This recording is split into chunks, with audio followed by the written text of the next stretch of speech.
앞 시간에 이어서 수익 비용 관련 문제 14번째 문제 보겠습니다. 다음의 내용에서 기역, 니은에 해당하는 내용으로 알맞은 것은 이랬습니다. 의류 도소매업에서 의류를 판매하여 얻은 판매대금. 의류를 도소매하는 사업자가 의류를 판매했으면 매출액이죠. 그 매출액은 영업을 한 수익이기 때문에 영업수익이다. 영업수익이다.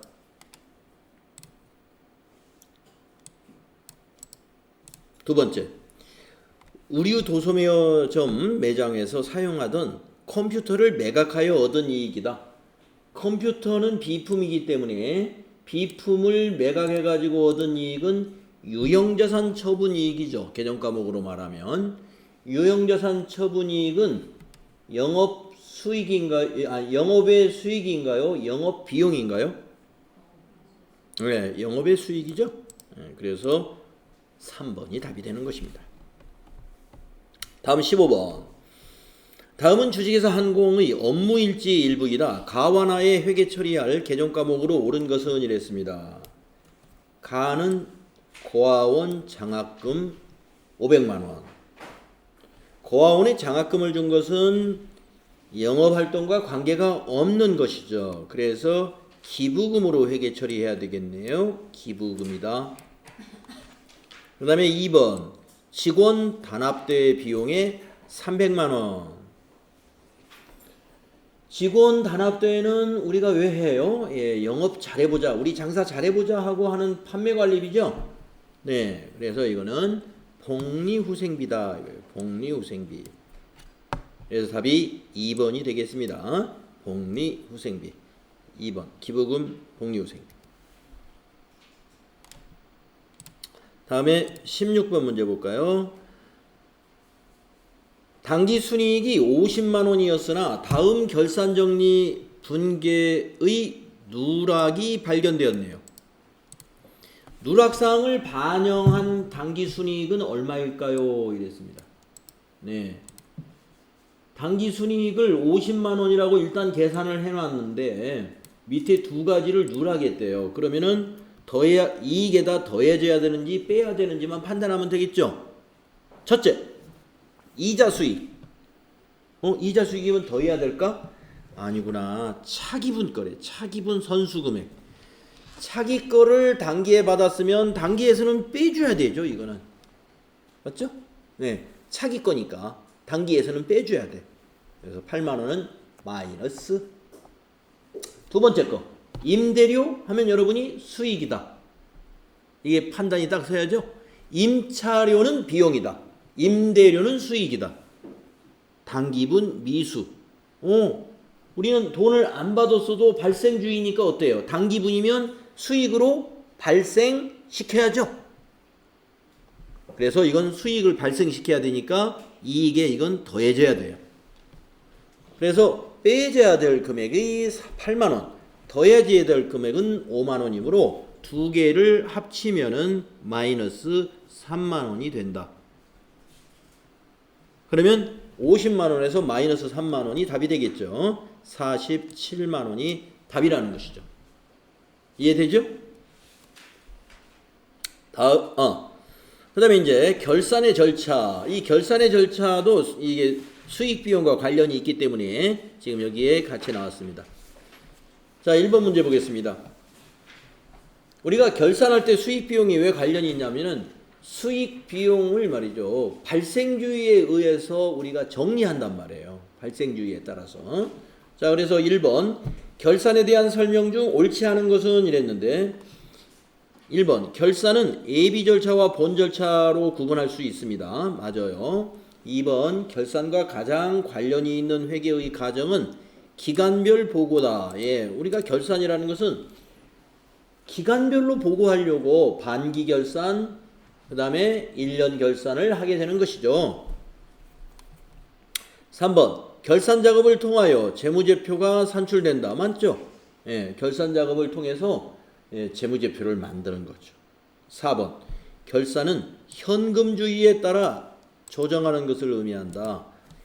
우리가 평소에는 현금주의에 따라 회계 처리를 하기도 하지만 결산을 할 때는 발생주의에 따라 조정을 해야 돼요. 그래서 4번이 옳지 않은 것이다. 옳지 않은 것이다. 그 다음에 2번. 다음 중 기말 결산 시 수정사항이 아닌 것은, 우리가 기말 결산 때 뭐 수정하는 게 꽤 여러 가지가 있죠. 여러 가지 평가도 하잖아요. 감가상각도 하지요. 또 퇴직급여 충당 부채도 설정하죠. 또 대손 충당금도 설정하죠. 여러 가지 우리 결산 때 하는 여러 가지 것들을 사실 많이 배웠어요. 자, 건물 등 유형자산 감가상각 결산 때 합니다. 매출 채권의 대손 충당금 설정, 네, 결산 때 합니다. 미지급 비용의 인식, 네, 단기의 비용인데 지급하지 않았으면 미지급 비용으로 비용을 발생시키죠. 결산 때 하는 발생주의에 따른 회계예요. 단기 매매증권 처분에 따른 손익, 이거는 결산 때 하는 게 아니죠. 처분 때 해야죠. 처분 때. 단기 매매증권의 평가는 결산 때 하는 거예요. 평가는 결산 때 한다. 그런데 처분은 언제 한다? 예, 처분은 언제 한다? 아니, 처분에 따른 회계 처리는 처분할 때 하는 거예요. 처분할 때. 아시겠죠? 그래서 4번에 처분에 따른 손익은 결산 때 인식하는 게 아니라 처분하는 시점에 하는 거예요. 평가만 결산 때 한다. 자, 여러분들 이런 거 아시나요? 이제 여러분이 이제 시험 볼 때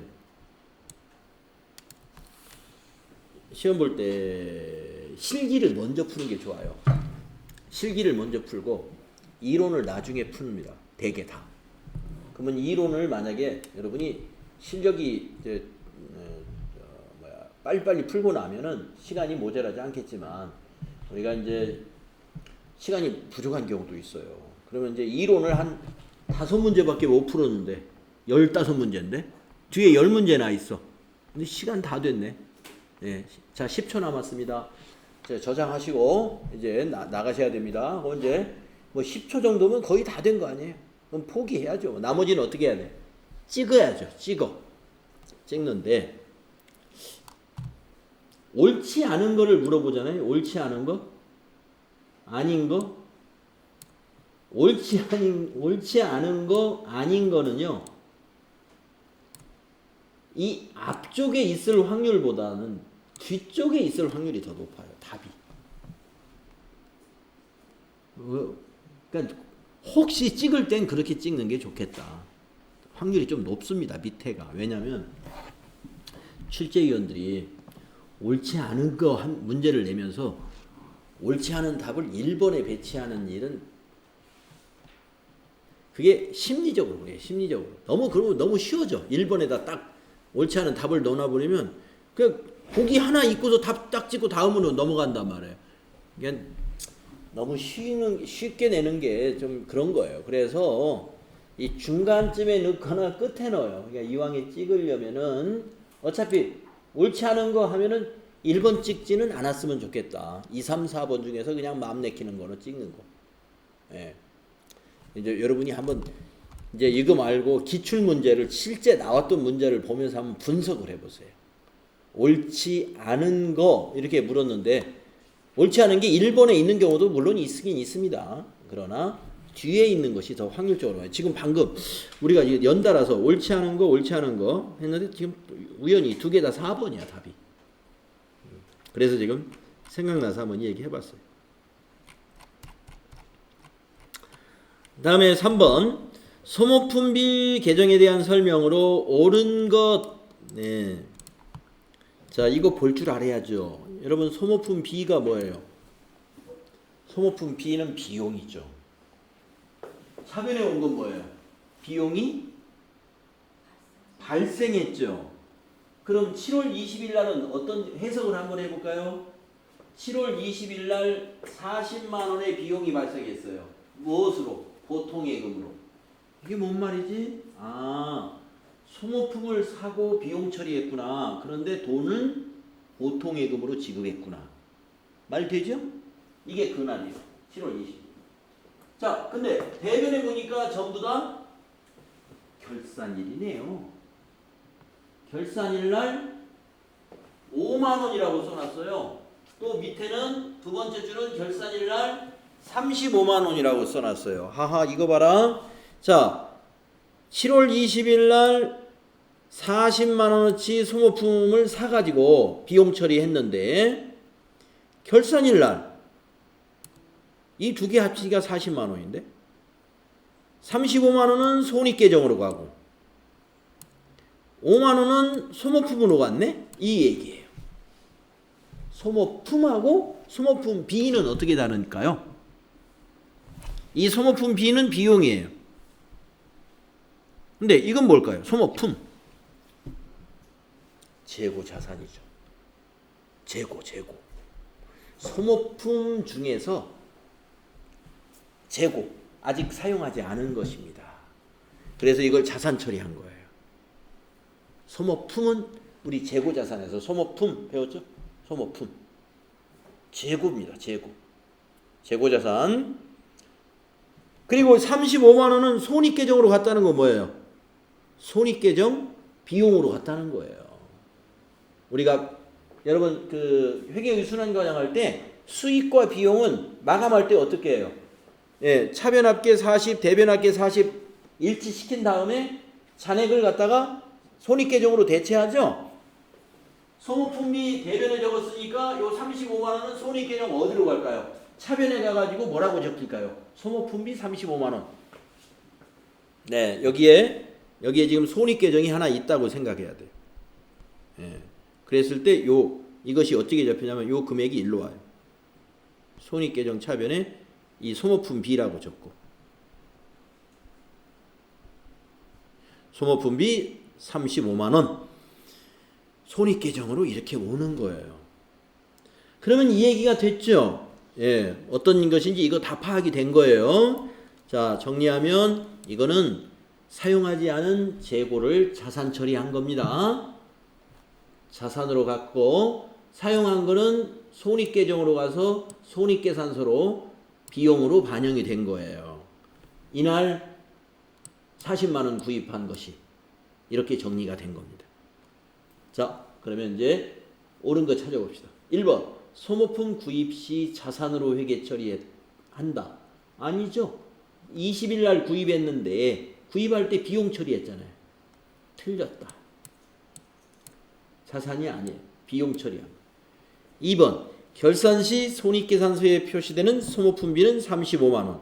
그러네. 요거 35만 원. 이게 이 손익계정으로 갔잖아요. 소모품비 35만 원이. 그래서 옳은 것은 2번이 옳은 겁니다. 3번은 단기에 사용하지 않은 소모품은 35만 원. 아니죠. 사용하지 않은 건 5만 원이잖아요. 4번 결산 시 재무상태표에 표시되는 소모품은 40만 원이다. 아니죠. 재무상태표로 가는 게 이게 소모품, 요 자산이 가잖아요. 5만 원이 가야지. 40만 원이 아니라 5만 원. 여기 3번도 35만 원이 아니라 5만 원. 두 개 다 5만 원. 네, 2번이 답인 거 아시겠죠? 다음 4번을 보겠습니다. 다음 자료에 의한 결산 조정 후 당기순이익이 얼마일까요? 이것도 더해야 되냐 빼야 되느냐를 보면 돼요. 조금 전에 이와 유사한 문제 있었죠? 자, 결산 조정하기 전에 당기순이익이 이만큼이래요. 근데 요거를 조정한대요. 더할 사항인가 뺄 사항인가를 한번 생각해 봅시다. 1번 보험료 선급분. 보험료 비용이죠. 선급했대요. 내년 거. 차기 것이 단기의 보험료에 100만 원이 들어있대네요. 그러면 이건 단기의 비용에서 빼야 되니까 비용에서 빼주면 이익은 어떻게 되는 거예요? 이익은 늘어나는 거죠. 네? 보험료 선급분. 단기의 보험료가 있는데 차기 것이 들어있다 이거예요. 얼마? 100만 원. 그러면 우리가 결산 수령 분기할 때 대변에 보험료 적고 차변에 선급 비용 적잖아요. 회계 처리를. 그러니까 이거는 비용에서 빠져야 되니까 우리는 지금 단기 순이익이 얼마인가를 계산해야 돼. 그래서 비용을 줄이면 이익이 늘어나니까 이거는 더해주자 하는 겁니다. 다음 2번. 이자 미지급분. 자, 이자를 지급한다는 걸 보니까 이건 수익이 아니라 비용이죠. 비용. 그렇죠? 지급한다는 말은 비용 얘기입니다. 이자 비용이 있는데 미지급했대요. 그러면 이 비용 발생시켜야죠. 기간이 지났으니까 미지급 얘기가 나왔잖아요. 이건 비용을 발생시키면 어떻게 돼요? 이익은 감소하는 거죠. 이렇게 더하기 빼기를 잘 표시해야 돼.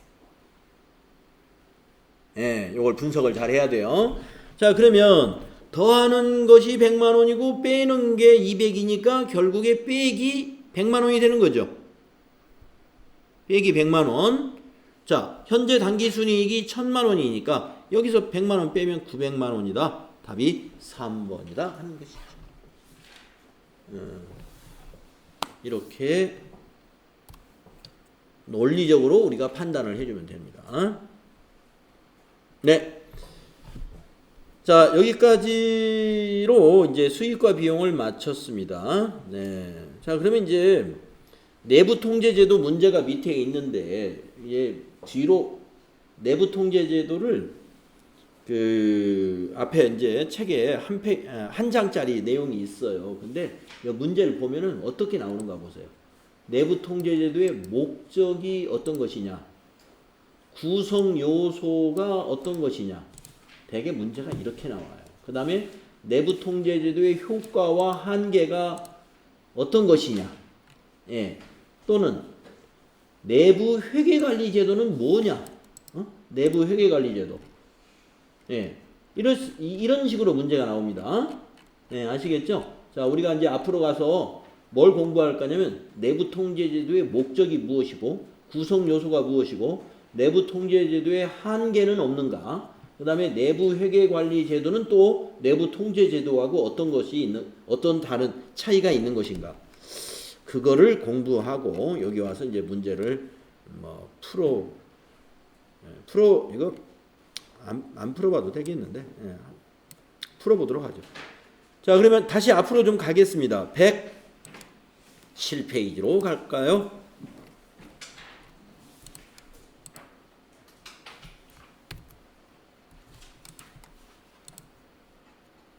(107페이지로) 좀 갈까요? 자, 내부 통제제도 문제는 최대 한 문제. 그러니까 나오면 한 문제 나와요. 안 나올 때도 가끔 있고요. 자, 내부 통제제도의 정의가 이렇게 나옵니다. 내부 통제제도는 뭐냐 이거죠. 이 기업이 아래의 이 목적을 달성하기 위해서, 다음에 세 가지 목적을 달성하기 위해서 회사의 이사회라든가 아니면 경영진이라든가 모든 회사의 구성원들에 의해서 지속적으로 실행하는 일련의 과정이다 이랬습니다.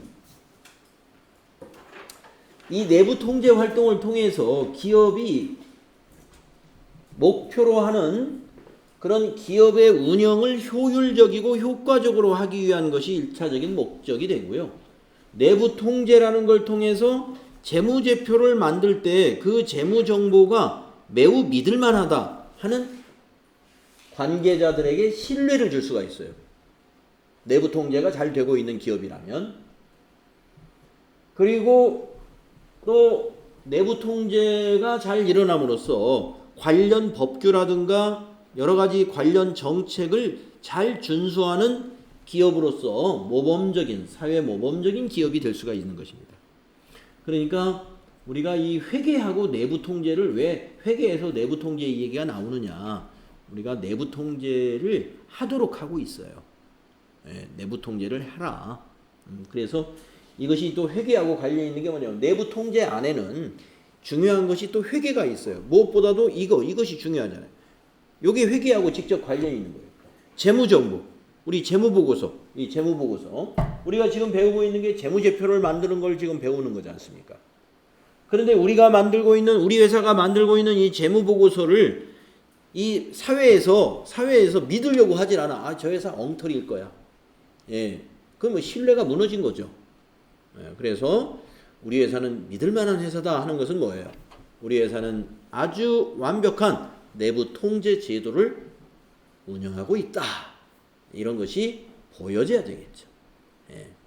그래서 내부 통제 제도 목적 요 세 가지 시험에 아주 잘 나오는 거니까 나오면 한 문제 나온다면 이것이 나올 확률이 거의 70%예요. 내부 통제 제도에서 문제가 나온다 그러면 이 목적에 대해서 문제가 나온다 이겁니다. 목적을 뭐 자세히 이해하느냐 이걸 물어보진 않아요. 아래 보기 중 내부 통제 제도의 목적에 해당하지 않는 것 찾아라. 그래서 이 세 개 적고 하나는 다른 걸 적어 놓는 거예요. 그래서 이 세 개 기억합시다. 자, 뭐라고요? 내부 통제를 통해서 기업의 운영을 효율적이고 효과적으로 할 수 있다는 거예요. 그래서 효율성, 효과성 확보.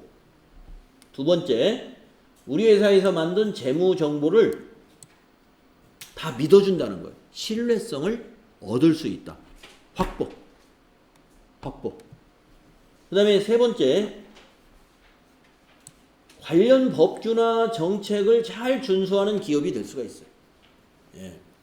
그래서 이것이 바로 내부 통제의 목적입니다 하는 것 기억. 이게 내부 통제는 쉽게 말해서 외부하고는 외부에서 뭔가 감사, 외부 감사가 아니라 내부 감사라고 생각하시면 돼요. 회사 내부에서 자체적으로 감사 활동하는 거. 자, 그러면 내부 통제 제도의 활동 내용이 뭐냐 이거예요. 구성 요소라고 하는 겁니다. 내부 통제 제도의 구성 요소.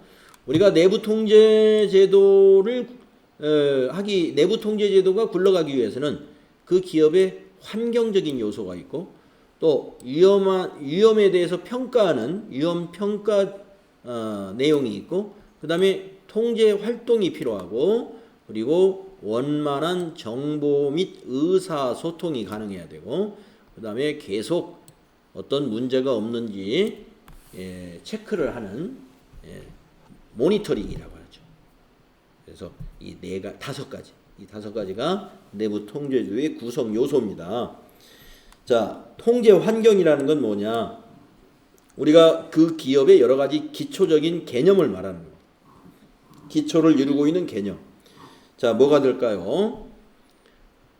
이런 그 기업의 리더십, 또 경영자의 윤리 또는 경영자의 경영 철학 이런 것들이 이제 기본이 되어 가지고 그 회사의 교육 정책, 그 회사의 인력 운용 정책, 그 회사의 인사 상벌 정책 이런 그 회사의 조직 체계 이런 것들이 그 회사의 통제 환경적인 요소다 이렇게 볼 수가 있습니다.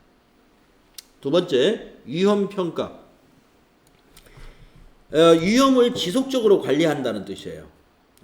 위험이라는 건 뭐냐면 아까 얘기한 이런 법규를 준수한다든가 또는 신뢰성을 잃는 일이라든가 또 회사 내의 어떤 효율적인 부분이 비효율적으로 가고 있다든가 업무가 이런 것들을 찾아내는 것이 위험을 식별하는 겁니다.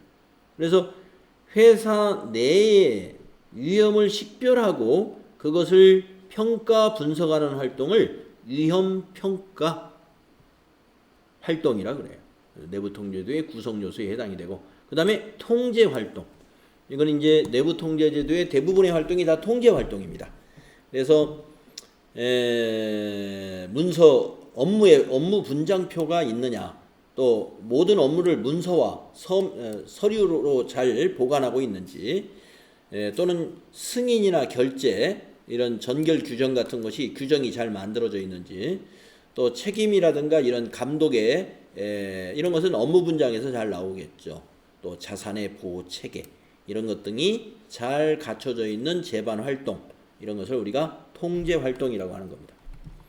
그 다음에 이제 커뮤니케이션입니다. 기업 내의 조직 간에 또는 상하 또는 수직 수평적으로 정보 소통과 의사소통이 잘 되어야 돼요. 그래서 조직 구성원의 책임을 적절하게 수행할 수 있도록 정보를 확인 수집할 수 있도록 의사소통이 잘 되어야 됩니다. 어디에서 지금 아주 일이 잘 안 되고 있는데 그걸 다른 부서에서 전혀 모르고 있어요. 그것은 커뮤니케이션이 막혀 있어서 그런 것이다. 그래서 정보의 생성, 집계, 보고 체계, 의사소통 체계가 잘 소통될 수 있도록 관리되어야 된다는 겁니다. 그 다음에 마지막으로 5번째, 모니터링. 모니터링이라는 것은 우리가 계속적인 감시를 하는 것을 모니터링이라고 그러죠. 내부 통제의 효과성을 지속적으로 평가하는 과정이에요. 평가, 모니터링, 감시, 이런 것이 되겠습니다. 그래서 내부 통제 제도의 구성 요소는 통제 환경, 위험 평가, 통제 활동, 정보 및 의사소통, 모니터링이 있다. 이건 시험 앞두고 좀 눈에 조금 집어넣으시면 돼요. 자, 그 다음에 다음 페이지에 보시면요, 내부 통제의 효과와 한계라는 게 있습니다. 이거 다 읽어보시면 위에 있는 효과는 아까 내부 통제 제도의 목적과 구성 요소에 나온 거예요. 그래서 요거는 그냥 읽어보시면 되고, 이 부분에서 가장 중요한 것은 시험에 나올 확률이 높은 것은 한계에 대한 얘기인데, 그 한계에 대한 얘기가 요 밑에 이것이 되겠습니다.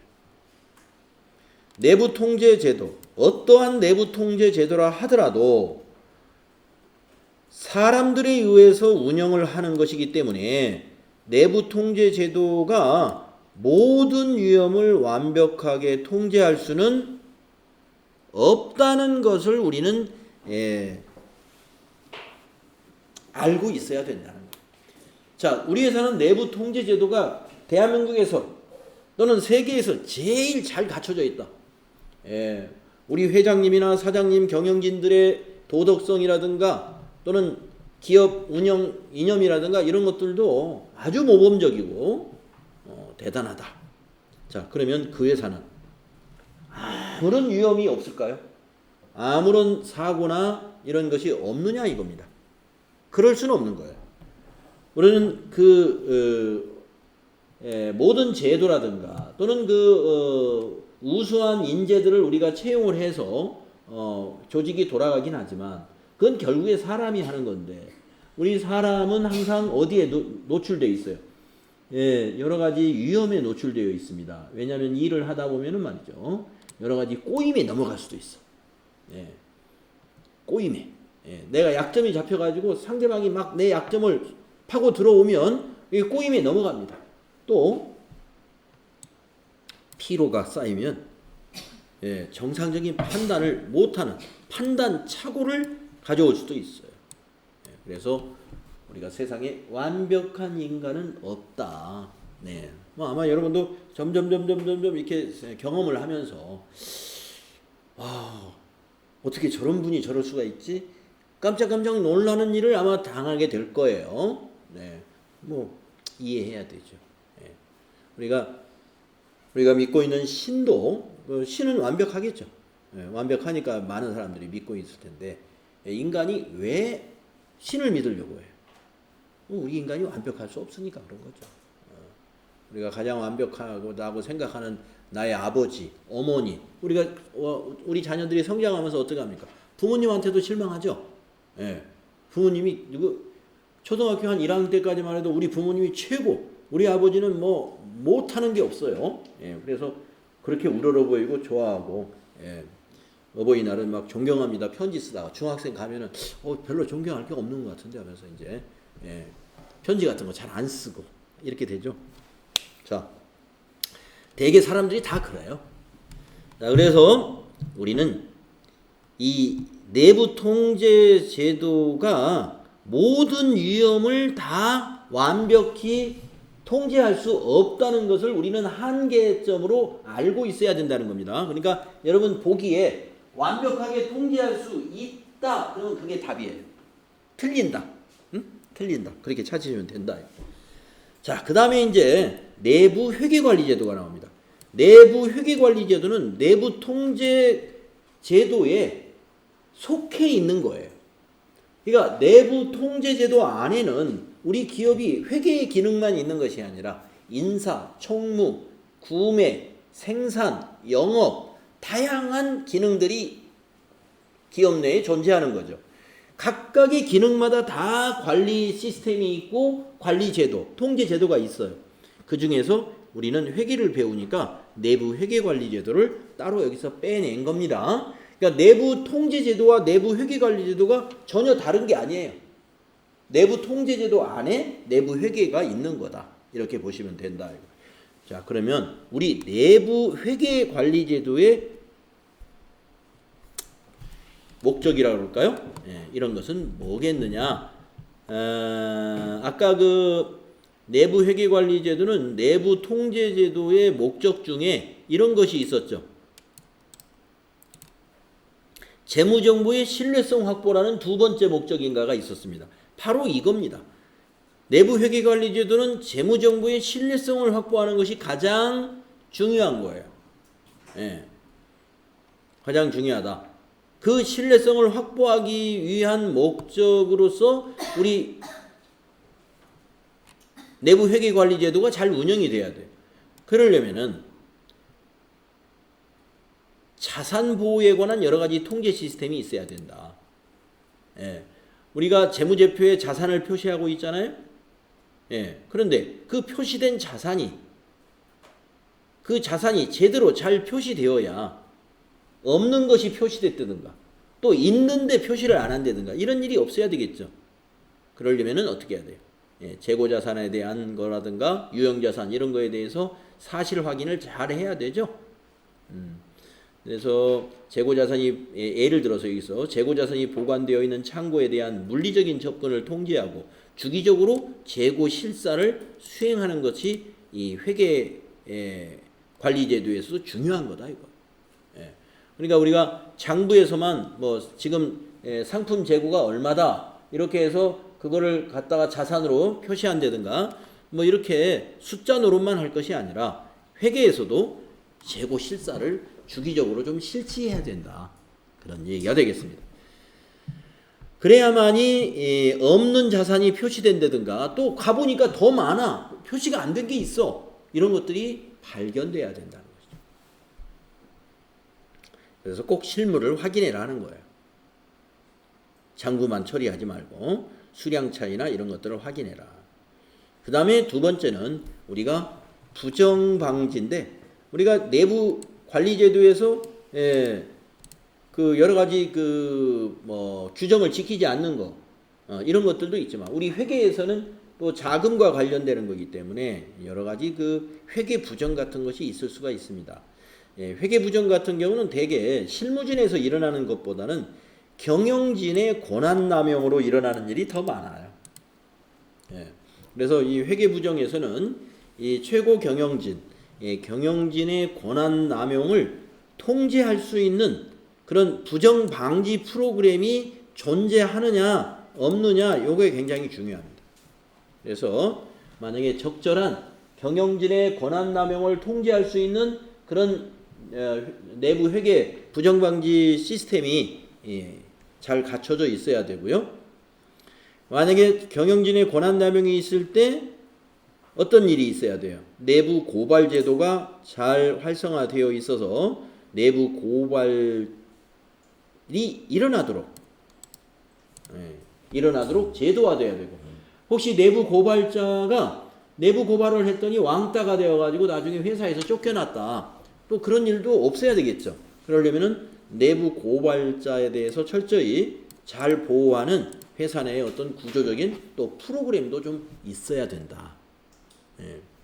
그래서 부정방지 프로그램에서 우리가 이제 포함돼야 되는 거, 윤리 강령, 내부 고발자의 보호 프로그램, 또 여러 가지 직원들의 채용 기준, 인사 규정, 뭐 이런 것 등이 있다는 거 알아두시면 되겠습니다. 이 중에서 한 문제 나와요. 한 문제. 379페이지에 문제가 몇 개 있는데요. 풀어봅시다. 379페이지 한 거. 조금 전에 봤던 문제로 가볼까요?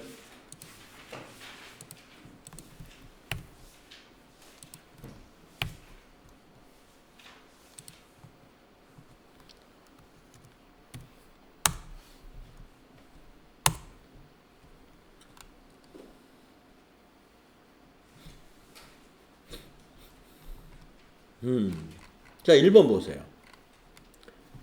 내부 통제 제도의 목적에 해당되지 않는 거. 자, 효율성과 효과성 목적이죠.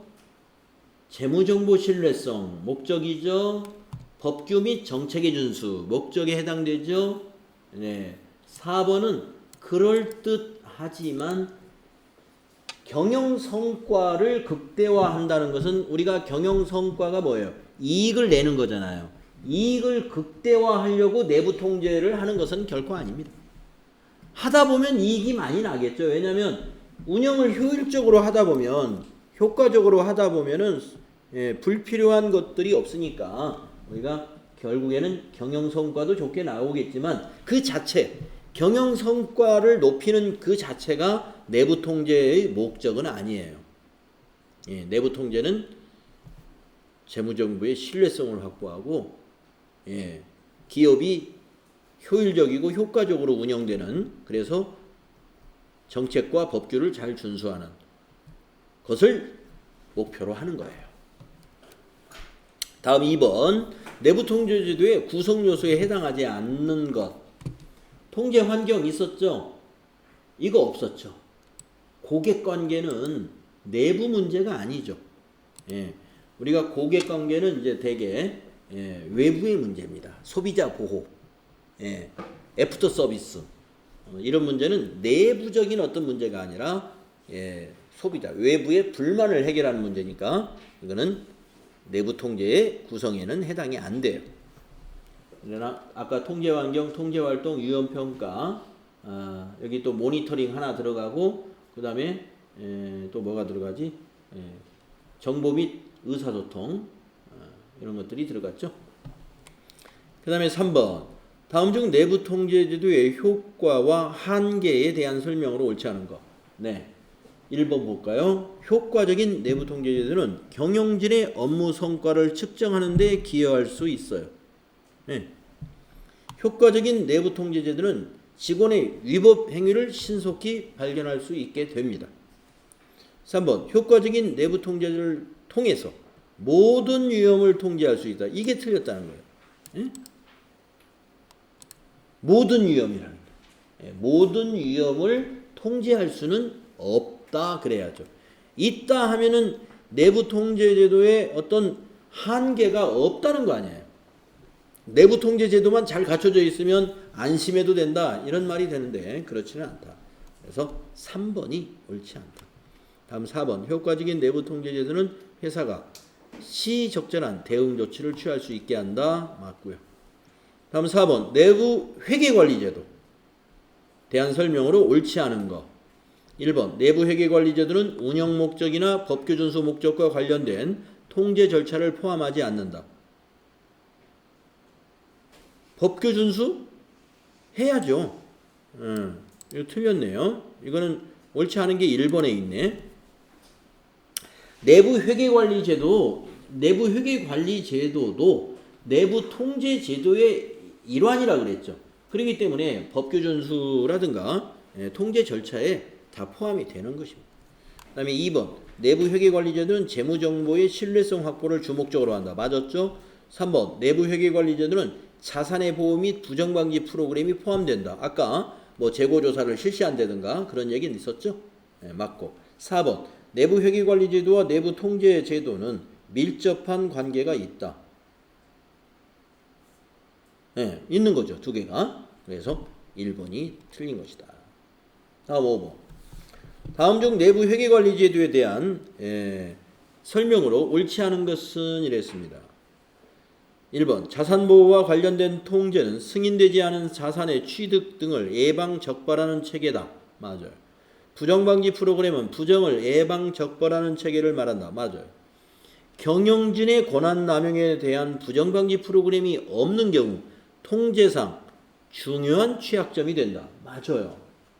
4번 재고 실사를 통해 자산의 도난이나 분실을 완전히 막을 수 있다.